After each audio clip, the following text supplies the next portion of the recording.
Child of Light is a beautiful new RPG from Ubisoft Montreal. It has been one of my most anticipated games over the past year.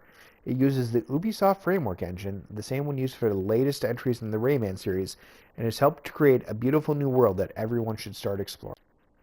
Child of Light is a turn-based RPG set in the world of Lumeria. You play the role of Aurora, daughter of the Duke of Cornulia.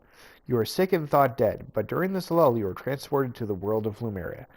Once you arrive, you are recognized as the Child of Light, the person who will help save their world. Along the way, you start exploring this colorful world.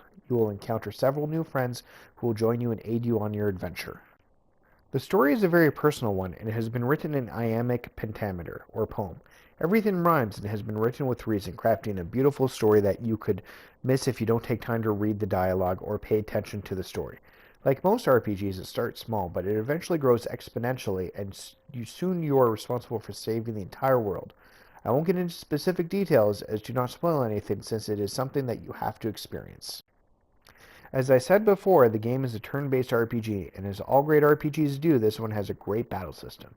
It uses a system similar to some of the older Final Fantasy games, where all the characters are on 1 meter at the bottom of the screen.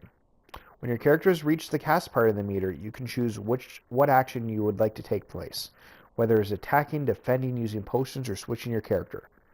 Once you choose the action, you then have to wait for the action to happen.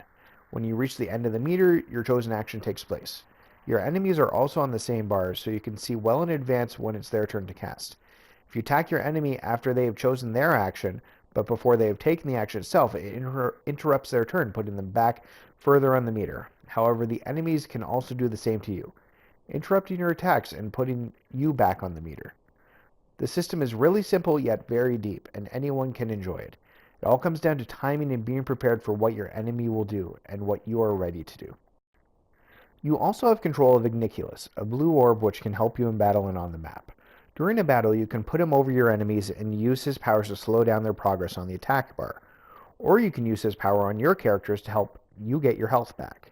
You can also use them on the main map to get hard-to-reach items, light up darkened areas, or set your enemies for sneak attacks, netting you advantages in battle. You can also have a second player take control of him as well, providing a unique co-op opportunity. After battles, you receive experience points, which can be used in your skill tree. Each character has 3 different paths, and you can choose how you would like them to develop. I ended up using more points put into attacking power, but some people might put more emphasis on the passive skills or on defensive.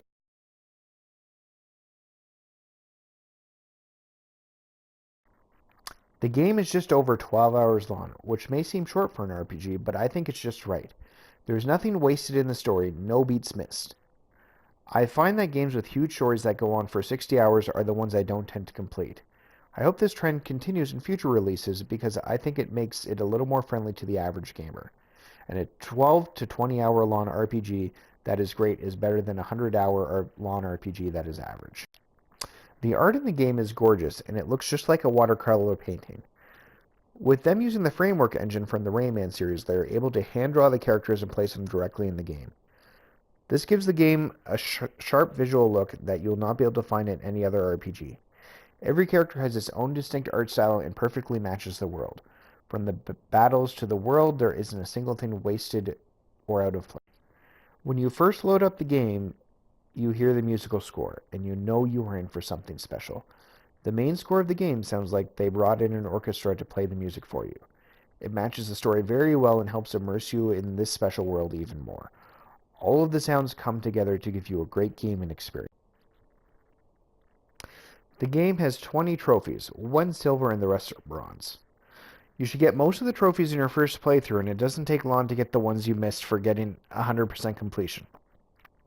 I do wish they had done a bit more for the trophies, like putting some harder to complete ones or even a platinum.